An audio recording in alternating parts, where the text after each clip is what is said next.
In our last video, we learned a little bit about indifference curves, and I was using those as a setup to some really core ideas about economics. One of them is that trade-offs exist. There is no such thing as a solution. There are only trade-offs, especially when it comes to policy. Another one was that utility. We call them happiness points or utils. But the reality is we are a social science, so we typically use money to decide how people are going to do that. And that means that the best way to figure out what people really want is to have them bet on it, to have them actually reveal their preferences. We call it revealed preferences.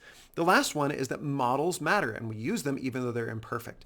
Speaking of which, let's actually build a slightly better model right now. And the way that I want to do this is let's put more, our title will be more on indifference curves.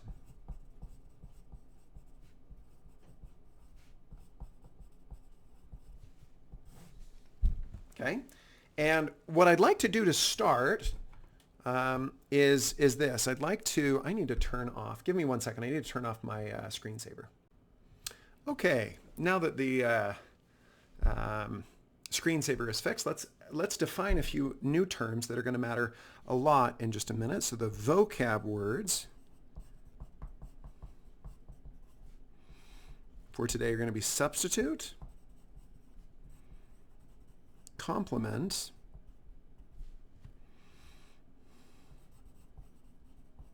and marginal. And marginal is really, really an important concept in economics. And in fact, there is actually something that something called the marginal revolution, where it became very, very important in the way that we think in economics. Marginal, though, just means the last one, and I'll show you what I mean. The marginal benefit, in fact, in our last one, I showed you pizza, so let me just pull this one back really quick. This one was our pizza. The marginal benefit of the fifth pizza was 1 util, or 50 cents. The marginal benefit of the fourth pizza was 2 happy points, or $1. The marginal benefit is just the benefit of getting the last one.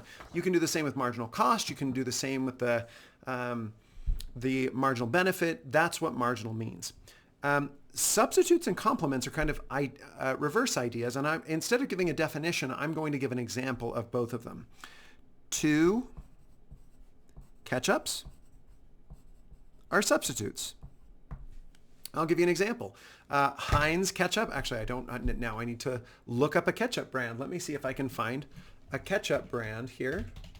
Ketchup brands.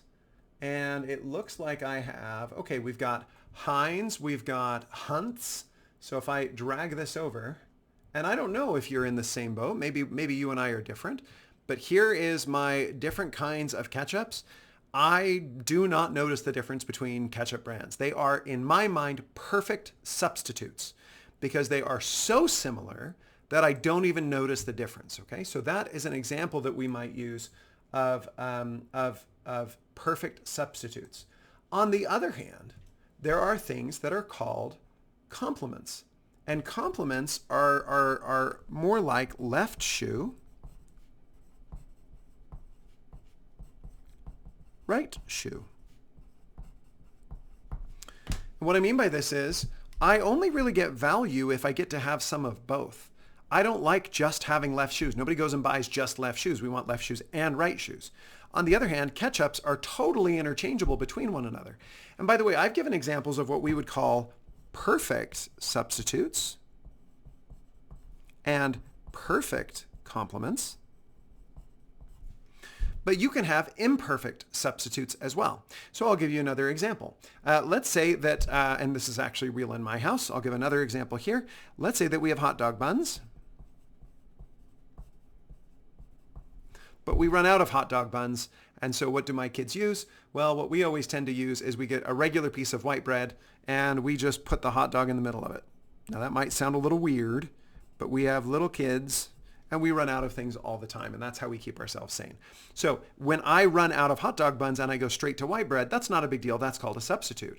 There are also things that are complements. So for example, hiring another worker might be an example of a complement because you need a little bit of worker for a little bit of capital. And what I mean by this is if you have 100 workers and no shovels to do a job, they're not going to do it very well. They need a shovel. They might even need, a fancy piece of Caterpillar equipment. That's the kind of stuff I mean when I say capital and worker. They are more effective together than they are on their own. Okay, so now we've defined these three terms, substitutes, complements, and marginal, and now is a good time for us to think a little bit more about why it is that the shape, I almost forgot the shape. I was going to say the shape. It sounded like I was going to swear. I wasn't. So let's take one more. There's one more that I do think is worth talking about. Convex, concave. These have to do with the shape of a curve. And I'll show you what I mean by these with two little graphs underneath. Okay, give me 1 second. So I paused because I was looking for these, and I think that this is a really good way to look at it. Concave, convex. Okay, and there's a very simple way to remember which one is which. Everybody always forgets. Caves go into mountains. And so if you want to take on your notes, let me move this out of the way so you can see concave and convex. You think about lenses, but we're going to use them in terms of graphs. And here's the key. You actually need a reference point for these. So if you think of a mountain and it's going up like this, and there's a cave inside, then it goes, almost like that, and then it keeps on going. That would be concave because the cave goes into the mountain. That looks like a weird man's nose or something. Anyway, so concave, caves go into mountains, and that's a really easy way to remember. Now, here is I'm going to scribble this out because it's just freaking me out a little bit. So the way to remember this, though, is that it's from the perspective of somebody standing at the origin. So I want you to draw a little stick figure here of somebody standing at the origin and looking. Okay? If it is concave,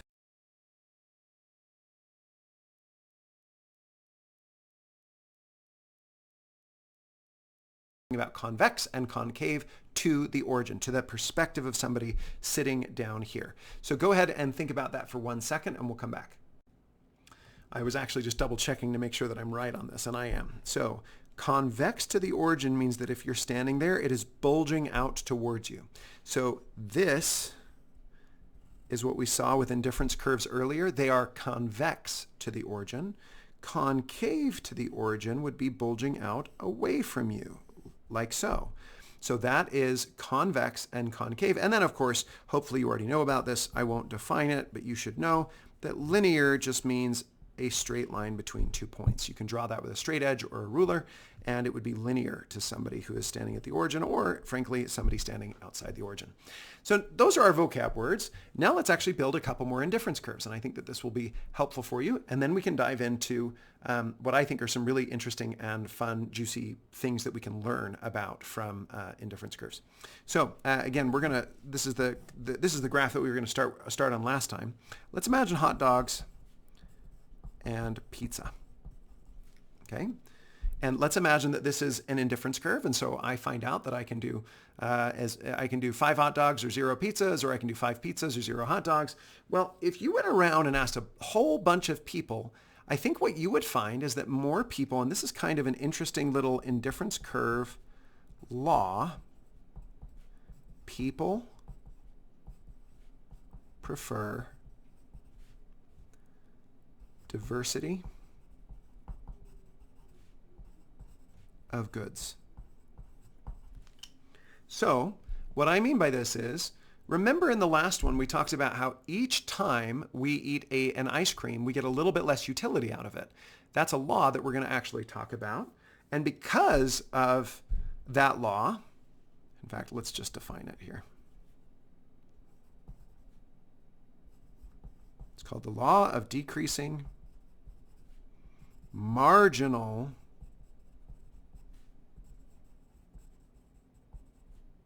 returns.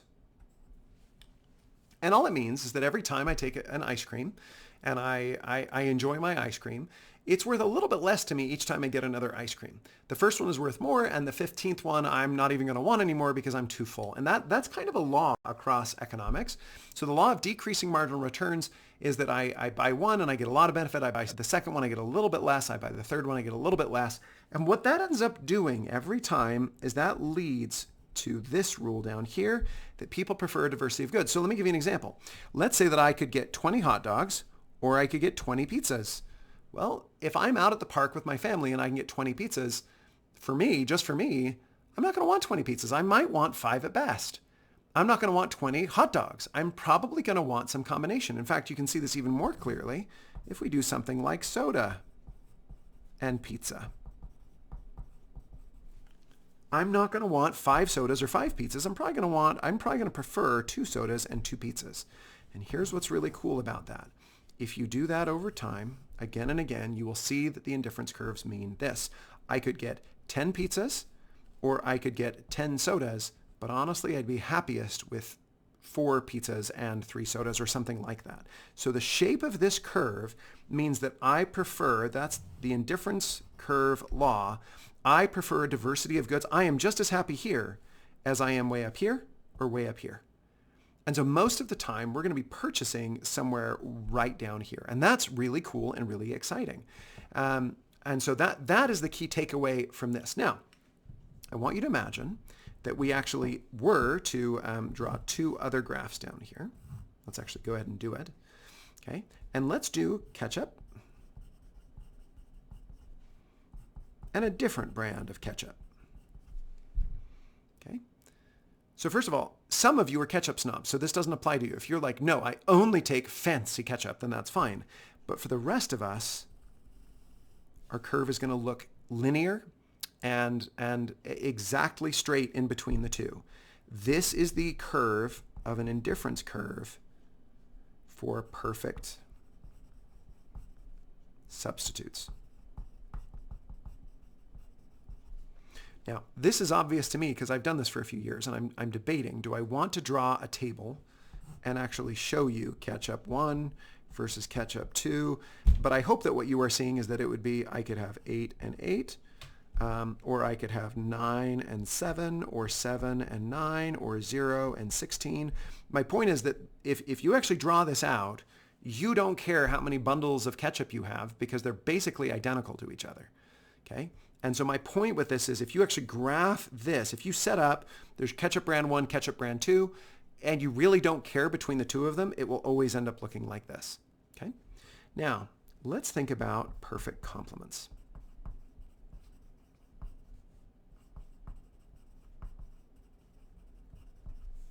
And this is where it would be left shoe and right shoe. Again, thinking about indifference curves.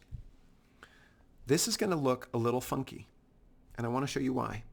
I want you to imagine that this is 1, 1. Okay? And this is a point on our indifference curve. Okay, so I guess we could do left shoe, right shoe. If I'm at 1, 1, I'm on the indifference curve. Am I any happier when I get a left shoe? Not unless I also get a right shoe. I am literally the same happiness as I was before because my left shoe is useless. So if I go up to 2, it's going to be like that. What if I do the opposite? What if I keep my left shoe and I get 2 right shoes? Nope. Don't care. Not useful. I only get happier when I have some of both. And what you'll see is that this is the shape of an indifference curve for left shoe, right shoe, perfect complements. Now, you're probably thinking, okay, wait a minute. By the way, we could have a higher indifference curve right here, and that would be great. So this is IC1 and IC2, and we prefer IC2 to IC1. Yeah, we all agree on that.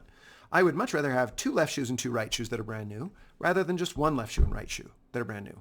But the point of this is that for perfect complements, if these 2 things are complementary, left shoe and right shoe, left glove and right glove, or anything like that, it's going to be more bent very clearly at this curve.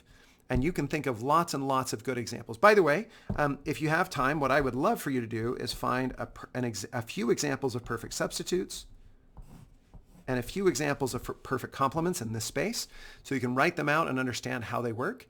Okay, so there are two special cases in which the shape of the line looks like this or looks like this. Right angles are over here, and over here we've got linear stuff. Perfect substitutes and perfect complements. The rest of the time, our indifference curves will always look convex to the origin like this because, and here's the way to think about it, if let's say that this is 3, 3, would I rather have 3 pizzas and 3 sodas, or would I rather have, and this should actually not curve. Let me erase this. Do you see how it's kind of curving back there? That actually causes problems later on. And I did it again here. So let's imagine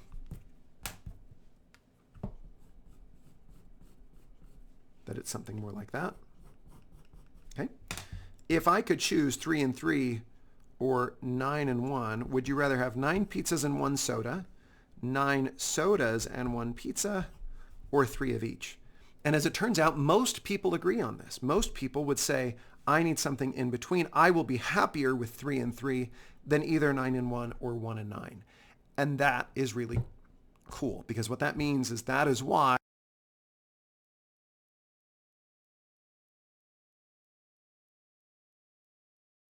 is everything you need to know between this video and the last about indifference curves, and it's taught you a bunch of cool econ that I hope will be really useful for you.